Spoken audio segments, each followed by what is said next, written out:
नमस्कार साथियों। आप सभी के फ़ोन मैसेज कॉल्स एक पीएचडी के लिए सिनॉप्सिस और या प्रपोज़ल के लिए आ रहे थे, तो मैंने सोचा कि आपको जो मेरा चौधरी चरण सिंह का मैंने बनाया था प्रपोज़ल उसको दिखा देता हूँ। आपको इसके बारे में ज़्यादा परेशानी नहीं होनी। अब इस वीडियो में मैं आपको ये दिखा रहा हूँ कि सिनॉप्सिस या प्रपोज़ल का फॉर्मेट क्या होता है। आप जो फर्स्ट पेज देख रहे हो उसमें यह है कि आपको उसके बारे में अकबर की जो मेरा जैसे टॉपिक है रिसर्च का या सिनॉप्सिस का, वो अकबर की राजपूत नीति है। आप इसके बारे में आपका कॉलेज जो भी आप जहाँ भी सिनॉप्सिस जिसके लिए बना रहे हो उसका लोगो लगा लीजिए और यहाँ पे नाम आ जाएगा अपना, डिपार्टमेंट, सत्र, जो कॉलेज आप जिसमें जा रहे हो उसका। इंटरव्यू के लिए सिर्फ सिनॉप्सिस आपको ले जाना है। वहाँ तो 5 मिनट का हाईएस्ट होता है कि आपको बस ये कोई देखेगा भी नहीं, लेकिन आपको 500 पेज में या 500 शब्दों में, सॉरी, उसके बारे में जो भी 1000 वर्ड में कितना मांगा है उसका आपकी कॉलेज के हिसाब से आपको देखना होगा।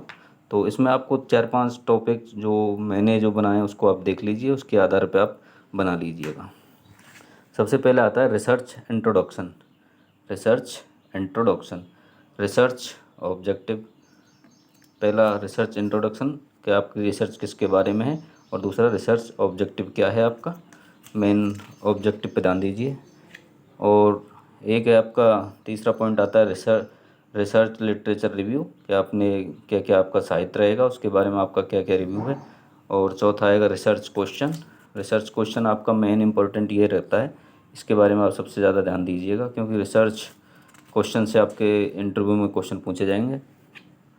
पांचवा बिंदु आता है रिसर्च मैथडोलॉजी, कि आपका रिसर्च करने का क्या क्या तरीका रहेगा, क्या विधि रहेगी। मैंने ये शॉर्ट में बनाए थे क्योंकि मेरा 500 वर्डों में चौधरी चरण सिंह में मांगा था, इसलिए मैंने आपको शॉर्ट करने के उसमें पर्पज़ में ये रिसर्च प्रपोजल बनवाया था।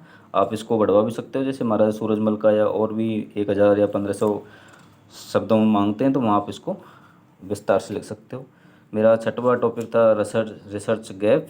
रिसर्च गैप के बारे में जो जो आप क्या क्या देख रहे हो कि आपके टॉपिक के बारे में क्या रिसर्च हुई थी, नहीं हुई थी, क्या पूरा वो, तो मैं ये फॉर्मेट दिखा रहा हूँ। और 5 छठा 7वां टॉपिक है आपका चैप्टर वाइज रिसर्च डिवीजन, के आपको कैसे कैसे 4 साल में 3 साल में आप रिसर्च को करोगे।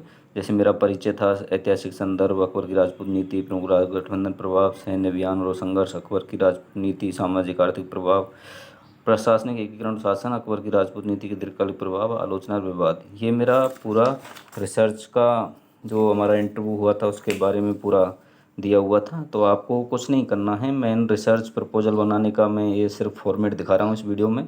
आपके काफ़ी सारी क्वेरी आ रही थी, तो मैंने जो मेरा बनाया था उसके बारे में आपको बताया है।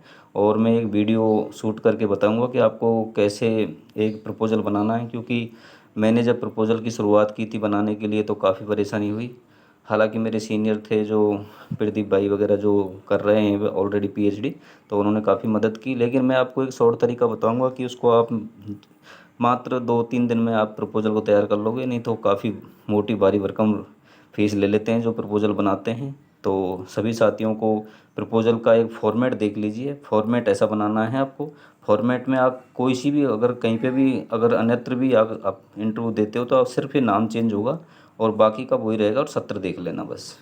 और लोगो आप इसको चेंज करवाते रहना, और इसका जो एक बार फॉर्मेट बन जाएगा वो आपका कंप्लीट रहेगा। बस मेरा एक ही कहना है कि इंटरव्यू में आप इंटरव्यू का सिर्फ एक प्रपोजल सबसे पहली सीढ़ी होती है, तो प्रपोजल आपका एक अच्छा होना चाहिए।